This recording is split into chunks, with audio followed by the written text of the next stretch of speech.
This is just a little addition to the video I made about your first drone.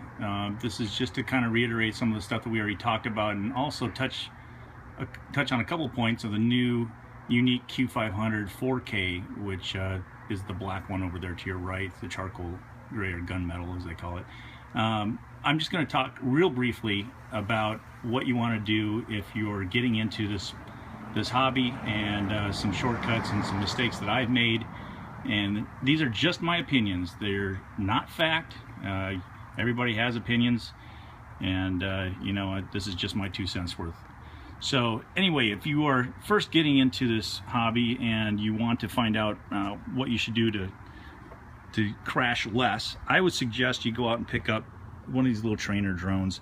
There's newer designs now. This one here is it's the Nano QX. This one here is a bind and fly, but they actually have them as a complete set. It comes with a little remote control, and it works great. They're for inside your house. Very simple to fly. It's good for you to learn. What you want to do is, this is the rear of the craft.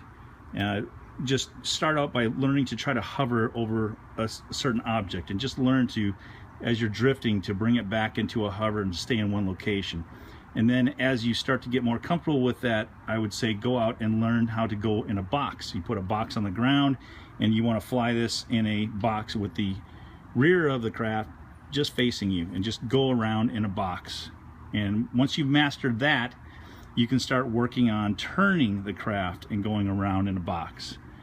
The problem that most people have, especially when you're first starting out, is once you get turned around and the craft is facing you, or even sideways, what they seem to do is, when you're flying, this is the rear of the craft of the drone, when you're flying and you take the stick and you go right, the drone will go right. The problem is when the drone is spun around and you have a simple drone without a smart mode feature. When you turn right, this drone will go to its right. And when you're flying and you're hovering, it gets very confusing, and people have a hard time having that drone facing them in an opposite or even canted, and being able to control it without crashing into something. The good thing is that once you've just mastered something simple like this, like I said, there's new versions of this out. Once you've mastered this in your house and you've actually started to be able to just hover, you can graduate to something new, which is a bigger platform, which we're going to briefly talk about. People are always asking, well, there's the DJI Phantom3, there's Yuneec, the Q500 series, there's still a few of these Blade 350 QX3s out there, and of course, if you have big money, there's the Inspire. There's a lot of different manufacturers. These are the ones that I'm kind of focusing on. There's the new Chroma that's out now from Horizon Hobby. It's also manufactured by Yuneec, but the only thing I don't like about the Chroma is the battery is proprietary. In other words, you have to purchase the batteries for that craft only from Horizon Hobby. You have to use their charger. What's nice about the Yuneec batteries are they give you two, first of all, but if you look at the bottom of these, the bottom connector will actually take a standard E3 plug. That's what it's called. It's called an E3. So you can actually plug it in there, and you can plug in a balance lead into a regular rapid charger, and you can charge these up on a regular rapid charger. You can't do that on the new plug that's on the Chroma. If you take a look at the Horizon Hobby Chroma, they have made it strictly proprietary, and I think that just killed it for me. Just not being able to use outside chargers, I think it's really dumb. It's just an opportunity for them to sell you more stuff. So anyway, let me just talk to you briefly about the next steps. This remote control here is able to bind to all of these in several different craft. You do not need to go out and purchase yourself a DX18 or anything that extravagant. I use this for other drones, so instead of using a remote control for that one, a special remote control, I use one remote for all of them. This particular craft, the QX3, if you take a look at my other video, I talk a little bit more about it. I think it sucks. Honestly, I can't put it any nicer than that. I've lost 3 of them to a flyaway, and this is my 4th here. The last one that I lost on a flyaway, I lost video sync, or all remote control, everything. I lost complete control and synchronization with the transmitter, and it flew away with a GoPro 4 attached, first person view, carbon fiber props, max amp battery, altimeter. It was everything you can imagine that was on that craft. It just had a mind of its own, decided to leave. So you know, you lose 1, shame on me. You lose 2, you're an idiot. You lose 3, and I'm a complete moron. So here's number 4 sitting there, and every time I fly it, I'm crossing my fingers. I will not attach a GoPro to it, just because I have no faith in that at all. I have flown this with the Seago 2 camera attached, and I can tell you that it works fine. I've attached a Mobius to it, and it's fine, but I just it gives me weird LED indications when I fly it and go out and do hard flying or stunts with it. It just doesn't work real well. This here is the QX200. It is, I took the landing gears off in case you're wondering, and the reason I did that is for stunts. This thing is a rocket ship. I would not suggest getting that, going from this to this. This is a very advanced craft. It has no return to home features or anything like that. It is a strictly manual type of operation, and if you get in trouble too far away from you, there is no return to home feature on it. The next drone I want to talk to you about is the DJI Phantom 3. The Inspire really is not in this type of a league. This Inspire is in a league all by its own, really. It's phenomenal. The thing is just really amazing when it comes to what the capabilities are of that craft, but the price point is also pretty high. I mean, you're talking with the 2 remote controls, you're well over $3,000. You add a bunch of batteries like you have there. Each one of those batteries are a couple $100. So yeah, you can certainly add this up very quick, and then you have to add the iPad or iPhone to any of those transmitters, and it becomes much worse. The other thing is, if you look at the Phantom 3, this is the professional edition. It only comes with 1 battery, so you're going to be purchasing extra batteries for it. You get about 20 minutes of flight time out of it, and the batteries run about $150 a piece. And 1 transmitter. The transmitter is very similar to those 2, but you'll have to watch some of my other videos where we talk about the difference in transmitters. But the one thing I will tell you is DJI customer service compared to, say, the Yuneec, night and day.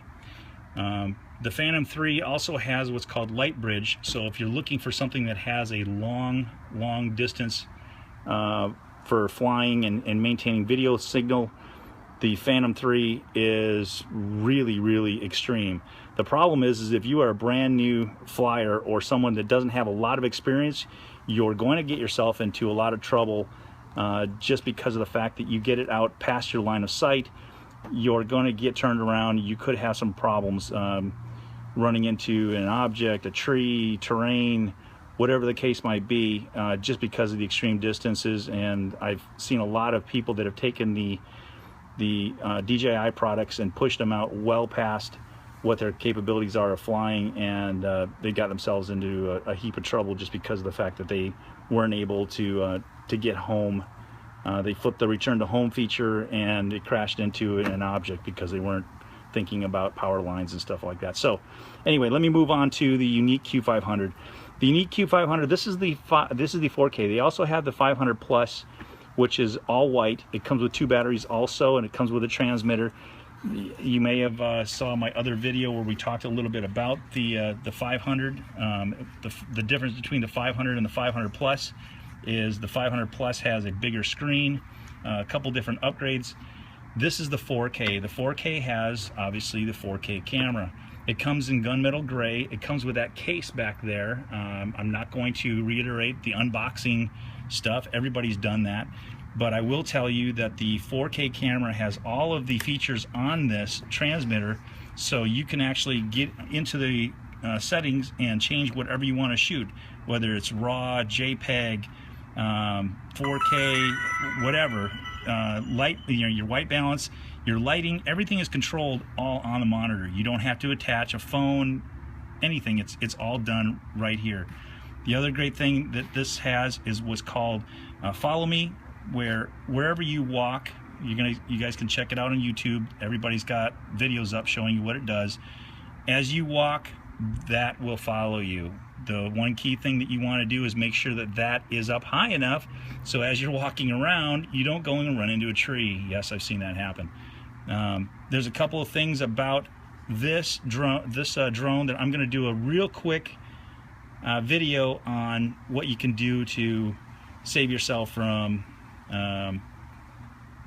breaking props. The one thing that there's a couple of things about the Q500 that I don't really like, which is the landing. It's a little bit bouncy as it comes down. It likes to pulsate a little bit as it comes down, and if you're not on an unlevel surface, it can tip. That's the one thing that's kind of characteristic of the Q500. It's real minor, and I'm going to show you how to get around that. It's what I do. I like catching the drone, actually. Don't advise it if you're brand new or if you have little kids. I'm just going to show you what I do. What you do on your own is on your own, folks. I'm just going to show you what I do, but I'll show you also how stable this craft is. I'm also going to tell you about when you're taking off with this craft. A lot of the mistakes that people do is they put this in full GPS mode and they take off, and the craft has a safe circle, and it wants, if you're too close to this transmitter, as that takes off, it will want to get away from you. But I will talk a little bit more about that in depth on another video. I don't want to make this run any longer than it already has. So in a nutshell, I will tell you that this Q500 is just a great drone. The monitors is big. Everything's inclusive in here. The support that you get from Yuneec is fantastic. If you're asking about video range on the Yuneec, I will tell you that I did take this out a few times. We flew it at night, we flew it during the daytime. The maximum range that I'm getting with this Seago 3 camera is about the exact same of what I was getting with the Seago 2. If you watch some of my other videos on the Seago 2, we were getting about 1,450 plus odd feet straight up, and we're getting about the same thing with this. We didn't do a straight up shot just because of the fact that I couldn't get the air verified to be clear when we were flying, so we just stayed at 400 feet altitude and we went out. As we went out with this, I was able to get, I was losing signal at about 1,000, and then sometimes I was losing at about 1,400, 1,450. So safely, you could say 1,000 feet with the Seago 3 camera to maintain video link and telemetry. Telemetry means your altitude, your ground speed, and so forth. That's telemetry. All of those readings come out here on your display. So we were able to maintain video feed and telemetry safely to 1,000 feet. We pushed it out to about 1,450, I think, is where we were maxing it. I know there's some videos out there that people are claiming to get more than that. I haven't been able to do that. I've tried several different areas, and I haven't been able to push it out to those other extremes. But you know, that's not to say that they weren't able to do that. We weren't able to duplicate that. This demo unit from Yuneec is very well used, and it's been through a lot, but it's been brilliant. It's really been a great drone to fly. And again, if you are just getting into this hobby, or if you've been flying for a while and you have some of the smaller ones or a different manufacturer and you want to graduate up to a better camera platform, this is not a speed demon by any means. The maximum speed I think on this is about 14 miles an hour. That's about the average that I get, no wind on this. The Phantom 3 is a little bit faster. It is more nimble, I would say, but you also have to keep in mind that this is a little bit more fragile. If you crash with this, I know that if you take a look at some of the videos from other people, they talk about this. Let's see if I can see it. The little, where is that? There we go. If you can see that little electronic cable right there that connects to the gimbal, that thing is pretty fragile, and I've already seen a lot of my friends, they've had problems already just from having a hard landing with that gimbal, and they've had to send their drone back to DJI, and that takes a while. But the Yuneec, we put those things through the test. I watched them, you know, people that weren't paying attention and crashed them into trees. They've been through a lot. those things are pretty robust. You know, other than breaking off the blades every once in a while and whatnot, they're pretty strong. So I know I went over the 15-minute mark on the video. I apologize, folks, but thanks for watching, and I will hopefully get some videos up of the Yuneec and some of the 4K capabilities of it. Take a look on YouTube. There's plenty of them out there. There's lots of people that talk about the 4K video quality and what it can do, but this is just my 2 cents worth on what you guys can do and what you might be looking for if you're looking to get into this hobby. Thanks again.